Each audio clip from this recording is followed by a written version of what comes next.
So no use of not or epsilons in that. Okay. Right, that shows up. The next one. All right, well, at least back on track here. Sorry about that.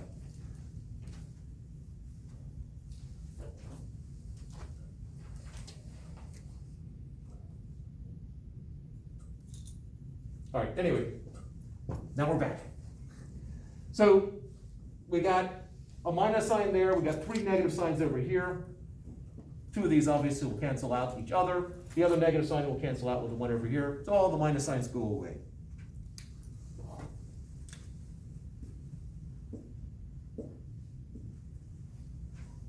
We can also get rid of our signs.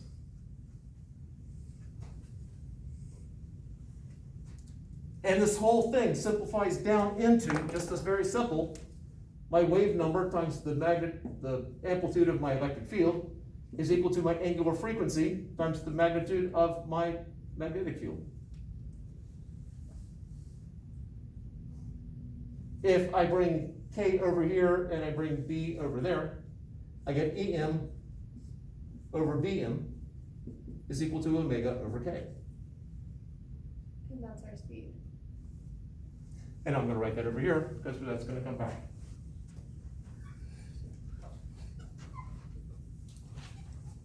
Now, we don't know what the strength of the magnetic or the maximum value of the magnetic or electric field is, so it doesn't quite help us yet, but at least we have a relationship here in terms of my electric field and my magnetic field.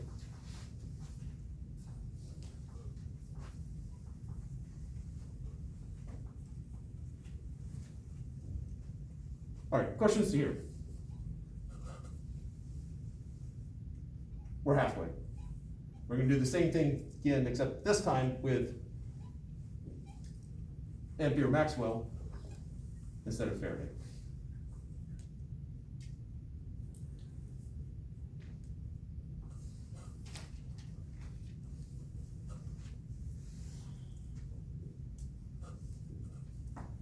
All right, so what's happening here is we start out with, I got an electric field and magnetic field like this. This is my electric field and my magnetic field like that. We're now going to take a look at it again, except this time we're going to tilt it like this. So we're going to take a portion of the magnetic field, same way we did with the electric field here, and the electric field has been going away from us. That's all we're doing is just that orientation, the relationship between them has to stay the same. Instead of looking at it from this point of view, we're going to look at it from this point of view. Why do we have to change the orientation to use the other law?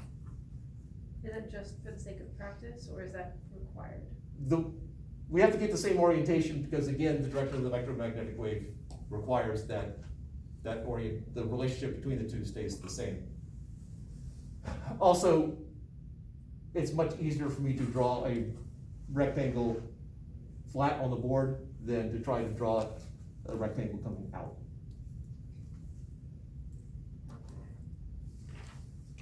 So what we're talking about here, get rid of this stuff.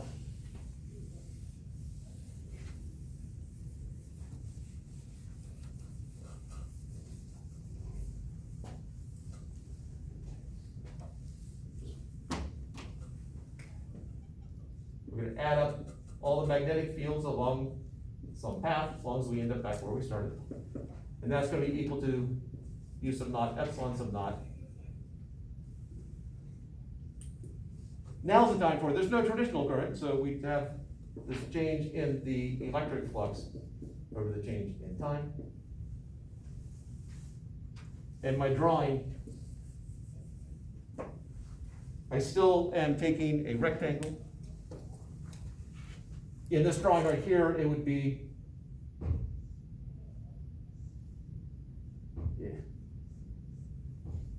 which is one of the reasons why I'm changing it so that I can just draw it like this. Again, delta x by h. My magnetic field has some value here. And it's different, so it's whatever the magnetic field is at that point, plus some change in the magnetic field. My electric field is going into the board,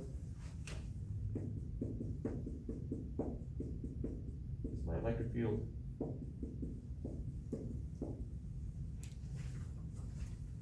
And I'm gonna, since I have to do a complete loop, I'm gonna do something similar that I did before. Since my electric field's going into the board, I'm gonna take my loop clockwise.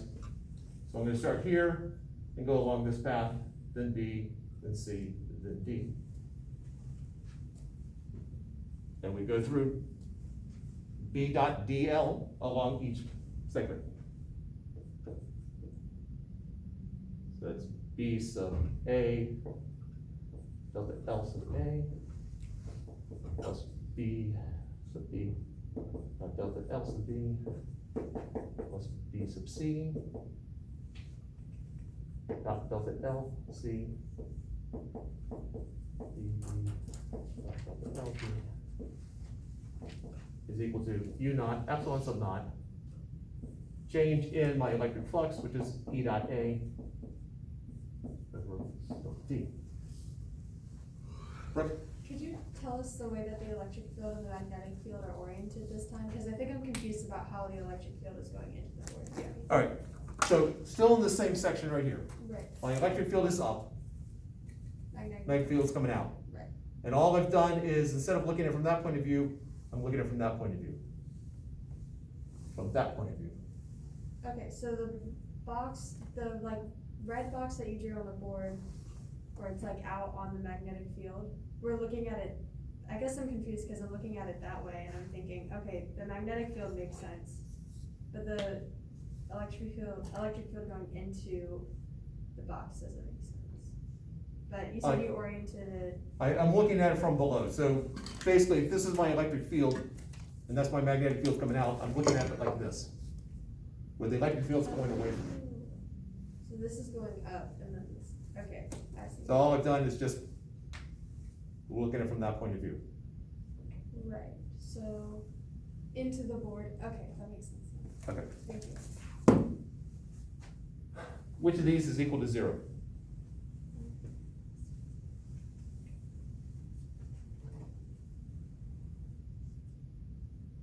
The A and C terms again, because they're parallel to the magnetic field. We're doing dot products. And B cross D. Wait, B cross the like BD dot the length of D? Does that equal 0? Because it's That would be 0, because the magnetic field is going this way, and this path of D is right. perpendicular to that. So that's 0. I changed what A, B, C, and D are. Before, this was A, B, C, D, now it's A, B, C, D. Okay. Right. So it is or isn't equal to 0? This is 0. Okay. B is also. Because as I'm going around that path here, I'm going along A, then B, then C, then D. B is traveling to the right. My electric field is going into the, or actually, sorry, my magnetic field is perpendicular, is up. Along D, I'm going to the left. My magnetic field is up or perpendicular, so these two are 0. So now we have pretty much the same thing we had before. Minus sign gets messed up, and then we've got U sub naught, epsilon sub naught. That should be a 0 there. So B dot delta LA, I'm going up. So I'm going from here to here. What is that dot product? BH. And then on this part, I'm coming down. Negative BH? Is that what it is? Wait, B plus delta BH. Yep. And over here, same reasoning as before, I'm making my area vector be in the same direction as my electric field.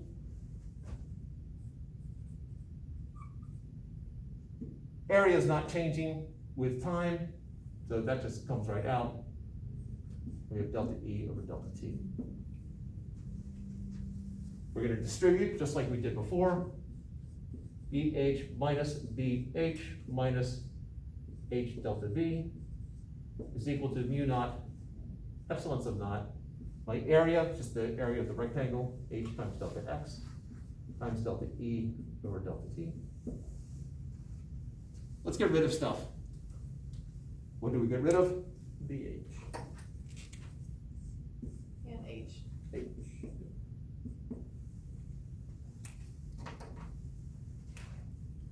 And so I'm left with negative delta V. And I'm gonna go ahead and divide by delta x over delta x is equal to mu naught epsilon sub naught delta E over delta T.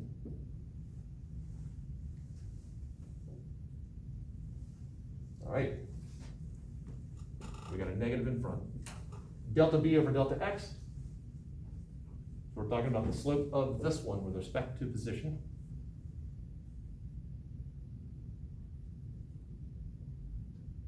So it would be negative K sine.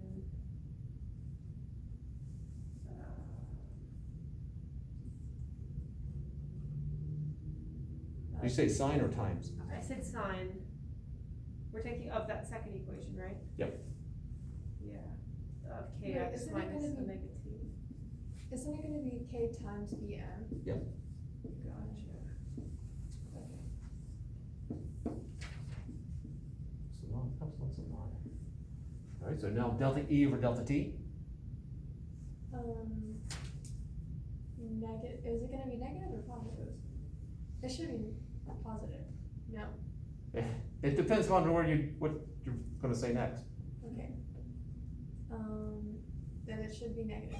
Negative, omega? Wait, sorry, we're doing this for E. Yes. With So respect to time. omega EM. Omega times E sub M sine of, the KX minus WT. Lost one thing there. Negative sign? This sign goes to negative sign. I saw the first negative and was like, yeah. Oh, that's this is, there's the negative omega and then there's the negative sign. Oh, And so there's those two negatives, which will cancel out. okay. Over here, this negative comes from the negative sign. It's part of the negative sign, and that negative is because there's a minus sign right there. Oh, okay. All right, so the negative signs all go away. Those cancel out, these cancel out. Life is happy.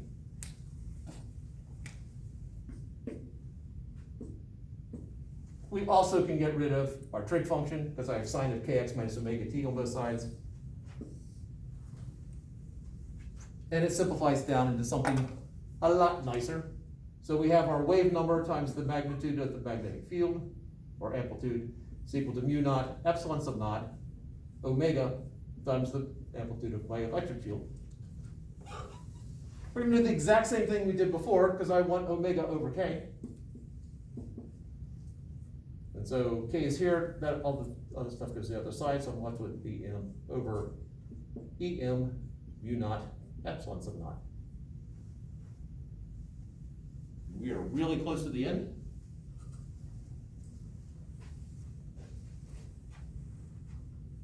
Don't need this anymore.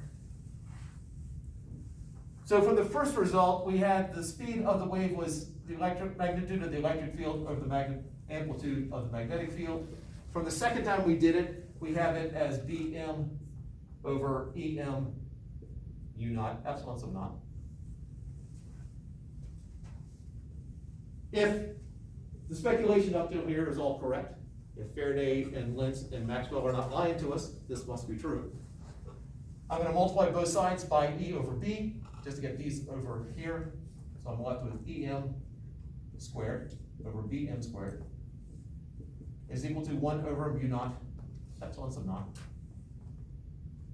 Take the square root of both sides, I get Em over Bm, which is just the speed of my wave, which is equal to the square root of 1 over mu naught epsilon sub naught.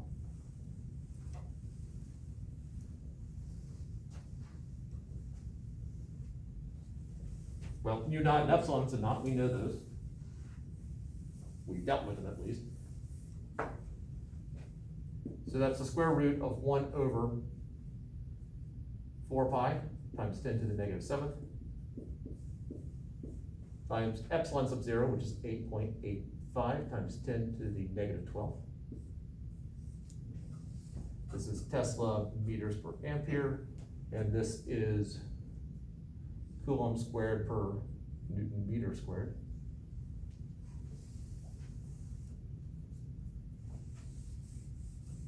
And if you crank through it, what do you get?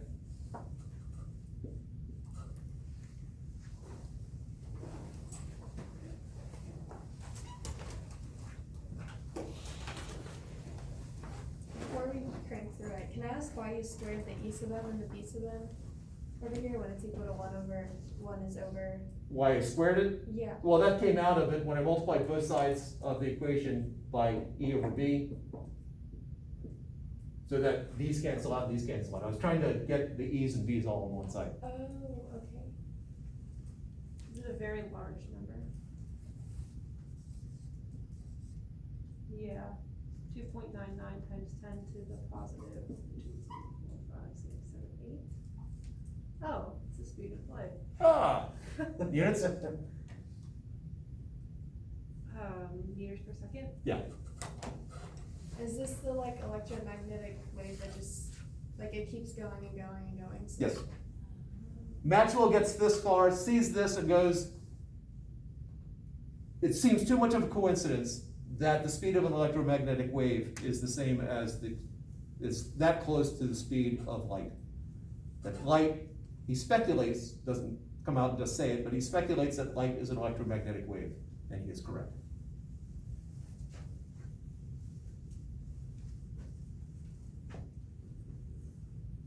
So, derivation of the speed of light. The only other thing that I'm going to add here is that at this point, speed of light is generally represented by the letter c, as in E equals mc squared. So today's lecture was the derivation of the speed of light. Yes. And now we're going to take it the next step. Mind blown. Oh, your mind hasn't been blown yet. Oh, man.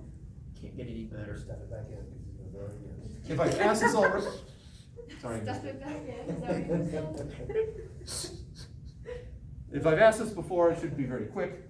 If I haven't asked it before, then I think physics world really liked what Maxwell had done, but then comes in there's something wrong with this equation. What issue did some physicists have with Maxwell's work? They were not denigrating it, they just said it's not complete. What's missing from this?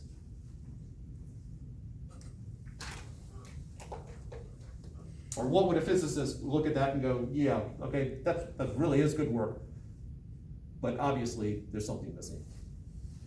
I was going to say he doesn't account for like the medium that the wave is traveling through, but there's the permeability of free space, so. Yeah, if you want to account for that, you just get rid of those.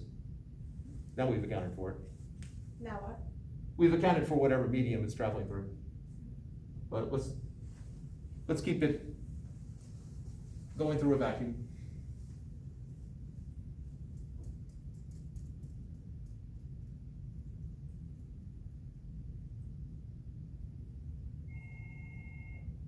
So we were being asked to outsmart a famous physicist. Yeah, well, we know what the answer is at this point. We don't have to spend 30 years trying to figure out where he went wrong. We're 152 students, we can do that.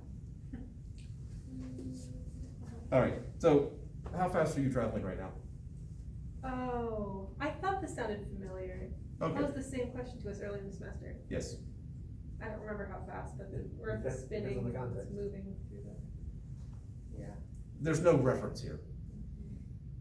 So the next 30 years were spent trying to figure it out. Einstein comes along and says, the speed of light is the same for everyone viewing it. Doesn't matter how fast they're going, there is no reference frame. Speed of light is a constant regardless. If we're already assuming we're in a vacuum, then I don't think we need to account for Even if you go outside the vacuum, the speed of light is still gonna be the speed of light. Yeah. the speed of light.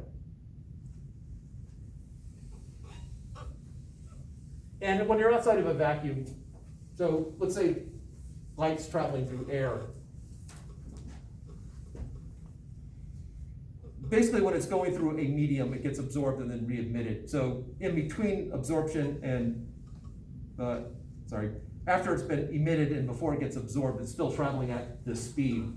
It's just that it takes time to get absorbed and then shot back out again. And so that's what slows light down in a medium. So light travels a little bit slower in glass than it does through air. Well, let's say a little bit, about 33% slower. But that's just because it takes time to, and throwing markers. It's just like that. All right. I think last time we then talked about the implications of this. So let's actually do the math. Call this the lab frame.